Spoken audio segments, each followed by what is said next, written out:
Have you ever felt like you're just a drop in the ocean, kind of swayed by these huge waves of media that you can't really control? Well, today we're going to dig into a really big, and yeah, a little unsettling idea that suggests maybe that feeling is by design. We're talking about mass society theory, and it asks a huge question. In our world today, who's really pulling the strings? Okay, let's get right into it. To really get to the heart of this thing, we're not going to start with some long, dry definition out of a textbook.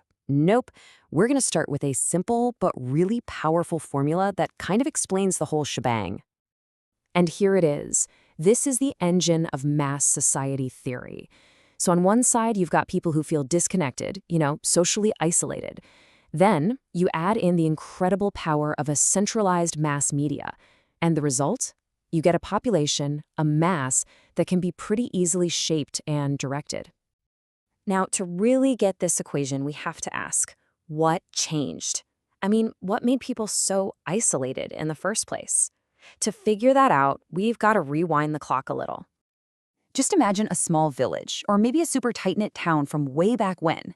Your identity wasn't just your own, it was all woven into this fabric of family, local culture, your church or temple, and just shared traditions, These bonds, they gave people a real sense of belonging, and they acted like a buffer against outside forces.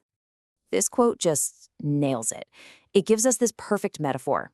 See, all those social connections in traditional life, they were like a protective village wall. But then, things like industrialization and big cities started breaking those structures down. The wall crumbled. And guess what came rushing in to fill that empty space? You got it. Mass media. And what's so fascinating here is the trade-off you can see so clearly. It shows this inverse relationship, right? As those deep personal bonds of community and family start to get weaker, the impersonal, massive influence of media gets stronger and stronger to take their place. So here's the thing. You might be thinking this is all just some dusty old theory, but it's not. It's actually a lens we can use to look at the last 100 years of history, all the way up to that phone that's probably in your hand right now.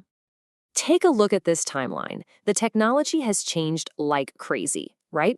From state-run radio in the 30s to the family TV in the 50s, all the way to the personalized algorithms we have today. But that underlying idea, a central message reaching lonely individuals, that has stayed shockingly consistent.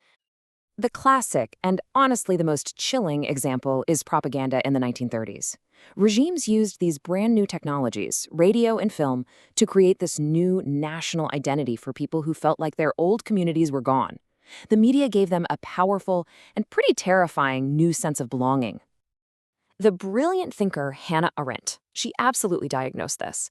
She argued that the loneliness and the rootlessness of modern society weren't just some unfortunate side effects. No. She said they were the perfect fertile ground for totalitarian movements to sprout and grow. All right, let's fast forward a bit. The battle for influence moves from the town square right into the private home. The television becomes the new family hearth, and it starts turning active citizens into a passive audience for whoever was paying for the ads or giving the speeches.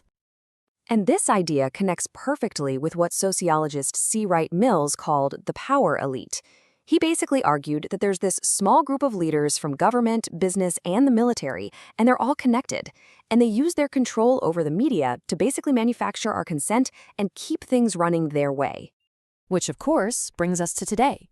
And the great irony is that the very platforms designed to connect us can actually break us apart even more.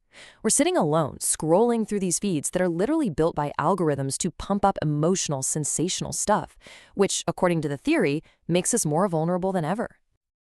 Okay, I know. This all sounds incredibly grim, doesn't it? It kind of paints this picture of us as just mindless puppets on a string. But is that the whole story? I mean, this raises a really important question about the theory itself. It's a totally fair challenge. Are we really giving ourselves enough credit? Let's play devil's advocate for a second and look at some of the biggest criticisms that have been thrown at mass society theory over the years. So first off, a lot of people say the theory is kind of elitist.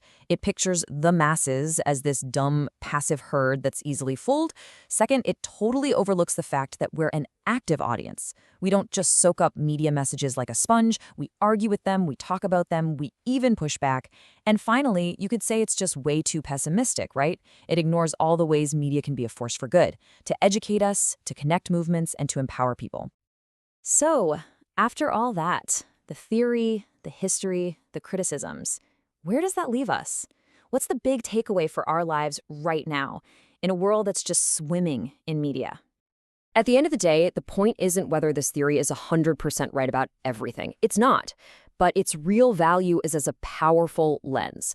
It's a critical tool in your toolkit that just encourages you to stop and really question your relationship with the media you're consuming every single day. Maybe the best way to think about it is with one last metaphor. Those connections in a traditional community, they were like candlelight. Intimate, warm, local, a little different everywhere you looked. Mass media, though, that's like a single, giant spotlight. It's intense, it's centralized, and it's so powerful it can blind everyone to anything that's outside its beam. And so that leaves us with a pretty big question to think about. In our world of a billion digital spotlights, all screaming for our attention, are we losing the ability to create those smaller, warmer, more meaningful connections? Have we forgotten how to light our own candles?